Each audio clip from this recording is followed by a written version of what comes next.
Prawdopodobnie, gdyby Pan Bóg miał wybrać swoją ulubioną część ciała w ciele ludzkim, to wybrałby ucho.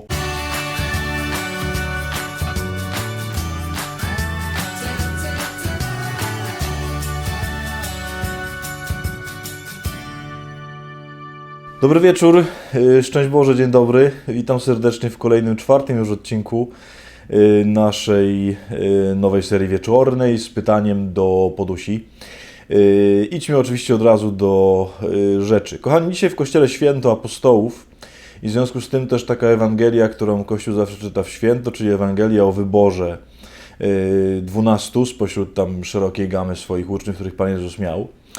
Mamy o tyle dzisiaj fajną Ewangelię, że jest troszeczkę poszerzona. Nie jest tylko opowieść o tym wyborze, też, ale o tym, co się stało potem, kiedy Pan Jezus z tymi 12 zszedł na dół, na jakąś tam równinę i tam był jakiś ogromny tłum ludzi, tam się działy wielkie nauczania, uzdrawiania, uwalniania i tak dalej.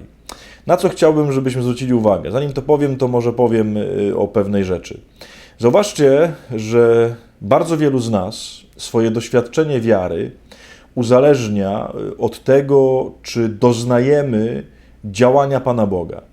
Bardzo wielu z nas, kiedy, nie wiem, przez długi czas się modli o coś na przykład, kiedy prosi o różne rzeczy i nie dostaje tego, to się pojawiają wątpliwości w wierze. Jeżeli to się dzieje bardzo długo, czyli bardzo długo próbujemy od Pana Boga, no właśnie, coś uzyskać, jakoś prosić Go o interwencję, oczywiście mówię o dobrych rzeczach, o ważnych rzeczach, ale Pan Bóg latami nie słucha, to nie mówię, że wszyscy, ale bardzo wielu z nas traci wiarę, odchodzi od Pana Boga. Oczywiście doświadczenie wiary, doświadczenie realnego działania Pana Boga jest bardzo ważne. Ale chciałem Wam wskazać pewien szczegół z tej Ewangelii, który dokładnie pokazuje, dlaczego nie jest aż tak ważny, albo raczej pokazuje, jaka powinna być właściwa kolejność różnych rzeczywistości. Zobaczcie, jest taki szczególik, ja będę na takie rzeczy zazwyczaj zwracał uwagę w tych naszych spotkaniach wieczornych, że kiedy ci ludzie, ten wielki tłum do Pana Jezusa przyszedł, to przyszli po to, aby Go słuchać i znaleźć uzdrowienie ze swoich chorób, a wielu też doznawało uzdrowienia od duchów nieczystych. Kochani, można by sobie powiedzieć, że ta kolejność jest przypadkowa, tak? Tak napisał ewangelista. Nie ma przypadkowych słów w Biblii i nie ma przypadkowej kolejności w Biblii. Zobaczcie, mówi ewangelista, że przyszli Go słuchać i dopiero potem znaleźć uzdrowienie ze swoich chorób.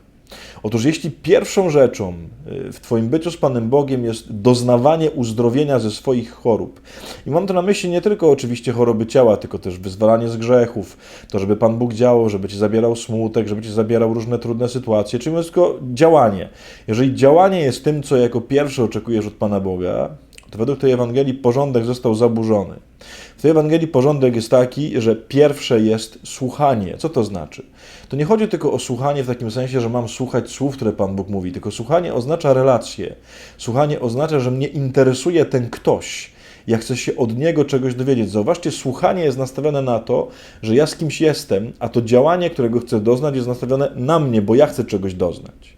To jest to, od razu to możemy sobie wskoczyć do tego fragmentu z Marią i Martą, na pewno kojarzycie, gdzie Pan Jezus tak bardzo chwali Marię za to, że ona siadła i co robiła? I słuchała Jego słów. Mówi, ona wybrała najważniejszą cząstkę i nie będzie tego nigdy pozbawiona. Dlaczego? Dlatego, że rzeczą, która będzie trwała na zawsze, jest relacja z Bogiem.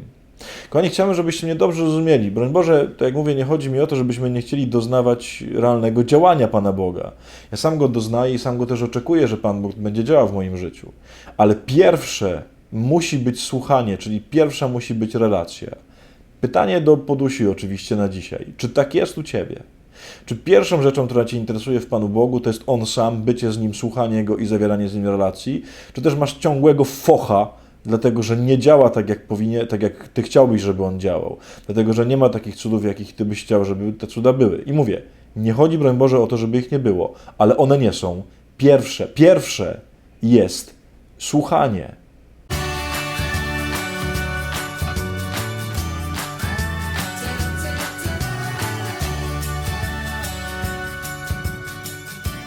Dobrze. Kochani, to na ten tydzień tyle. Bardzo Wam dziękuję za te pierwsze odcinki. Jutro nie będzie oczywiście wieczornego, bo jutro wieczorem, mam nadzieję, jak mi się uda to wszystko jeszcze ogarnąć, to będzie psalm pewnie, a w niedzielę będzie odcinek o nowennie pompejańskiej, bo muszę Was wprowadzić przed 1 listopada, więc dopiero od poniedziałku, zresztą tak to będzie, od poniedziałku do piątku zasadniczo, dopóki mnie nie ma, więc zapraszam w poniedziałek. na kolejny odcinek pytania do poduszki. Tym razem, tym na razie śpijcie dobrze i do zobaczenia, do usłyszenia gdzieś tam kiedyś. Pa!